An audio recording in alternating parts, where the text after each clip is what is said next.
Welcome everybody. I'm Rose Smith from AbsoluteSoulSecrets.com. Thanks for joining me for the Capricorn February 2024 horoscope.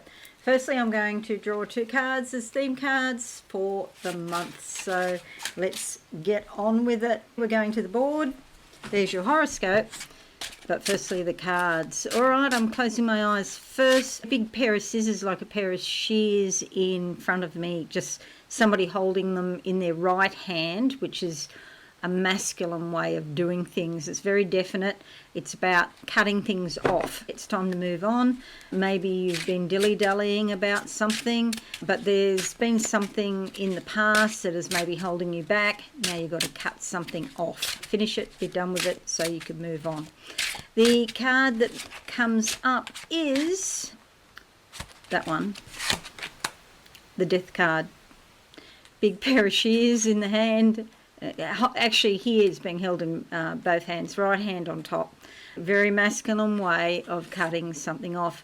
It's time for an ending in your life. And that's because we need to make space sometimes for new beginnings. This does not mean a physical death. In fact, it means a new beginning. It's like you're going to plant seeds, you've got to prepare the ground, and if there's any old weeds there in the ground, you've got to dig them out, cut them off with the scythe and be done with it. So don't freak out. I know people freak out about this card. It's really nothing to be afraid of because it doesn't mean physical death. Come on, the tarot, it's not straightforward just to say death means death.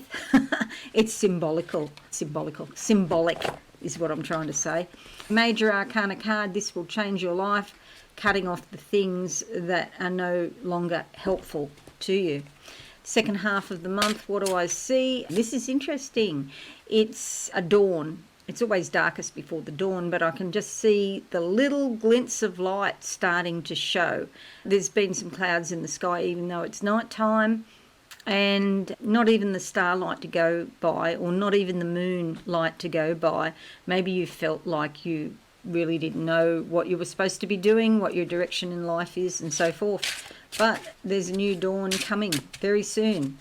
And it sort of happens all of a sudden. I don't know if you're unlucky like me and have to get up at 4 o'clock in the morning because you can't sleep anymore, or because the cat wakes you up, or the dog wakes you up, or something happens, or there's a storm because the weather is psychopathic. And so there's a storm at 2 a.m. or something, and there's like purple lightning across the sky that comes in through the cracks in the curtains and wakes me up. Yeah, so I know about the dawn and the twilight before the dawn.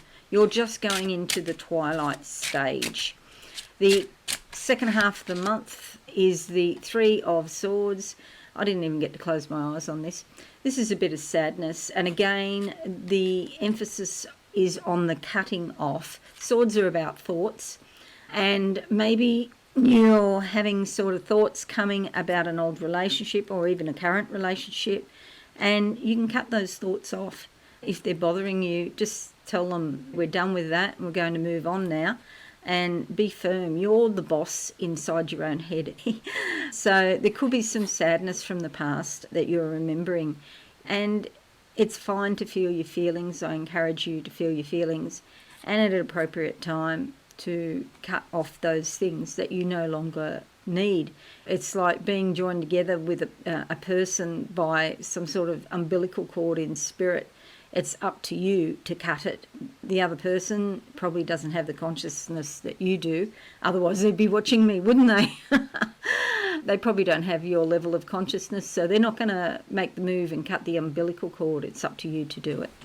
That's a very unusual definition of that card. All right, bear those cards in mind. I don't think you'll forget them in a hurry while we look at your horoscope, Courageous Capricorn. Oh, wrong one. I'm trying to make it bigger. There we go. All right. Now, lucky for you, most of the other signs, except so far you and Sagittarius, and I suspect Aquarius and Pisces, but all the others have a T-square to start the month. You don't have that. So that's one less thing that you need to consider. You can see all of these planets here in your sign that have been giving a lot of energy and activity around the way you move in the world, what you do in the world, your identity, your general personality. That all changes this month because there is a huge party going on in your second house of money in Aquarius. So money could come to you via technology in some way, or maybe science. Even charities may become a bit of a focus. You might be thinking about giving some money away because you could be doing reasonably well. And so, yes, Aquarius is quite a humanitarian. There is a little bit of detachment, though, that is possible because you're caught up in your own thinking, especially with all of this that has happened. You're moving on from experiencing yourself as the main frame of reference. You're moving on to thinking more about your personal money, your possessions, and also the things that you value, what is important in your life. And the party starts with Mercury on the 5th of the month. Add an extra day to all these dates if you're in Australia and New Zealand, because we're ahead of most of the world in time.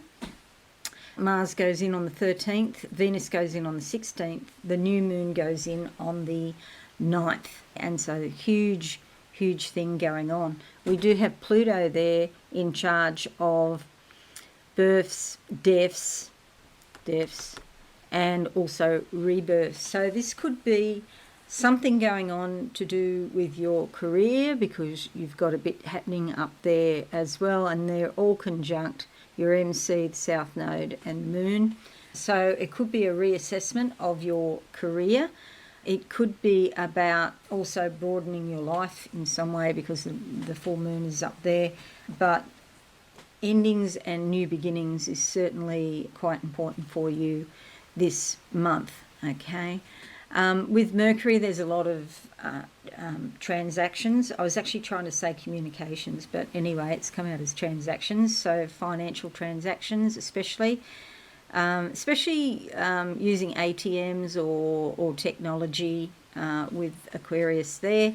With Mars, you do it boldly, you do it with energy. There's some sort of definite determination around it.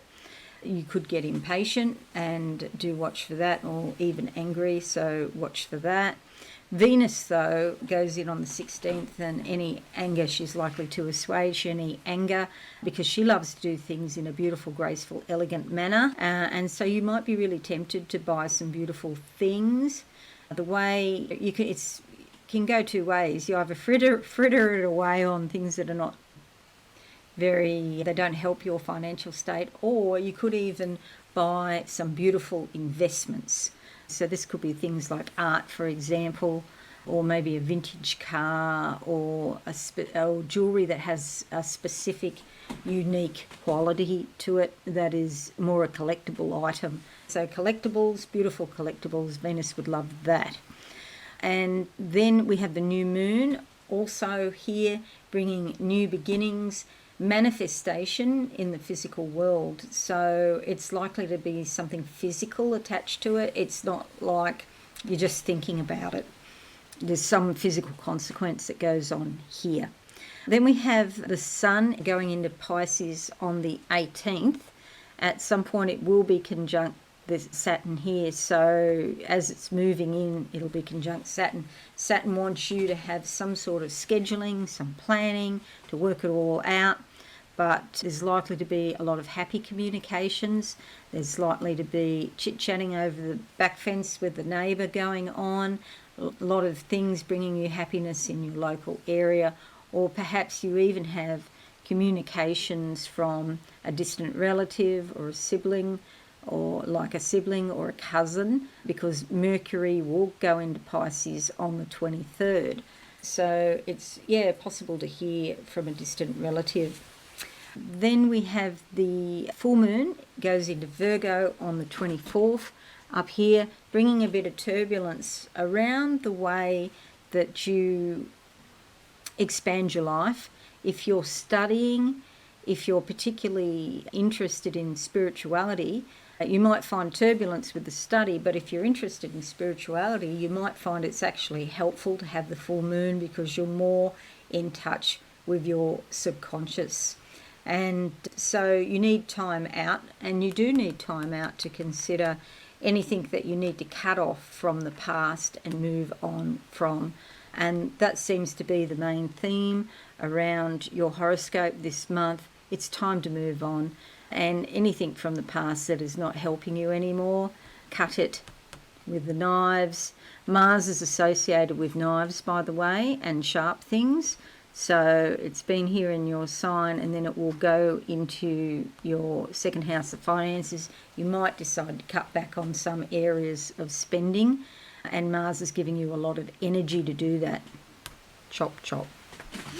But I think it's a very positive, I think this is a very positive chart, especially if you felt like you're stuck in a rut in some way.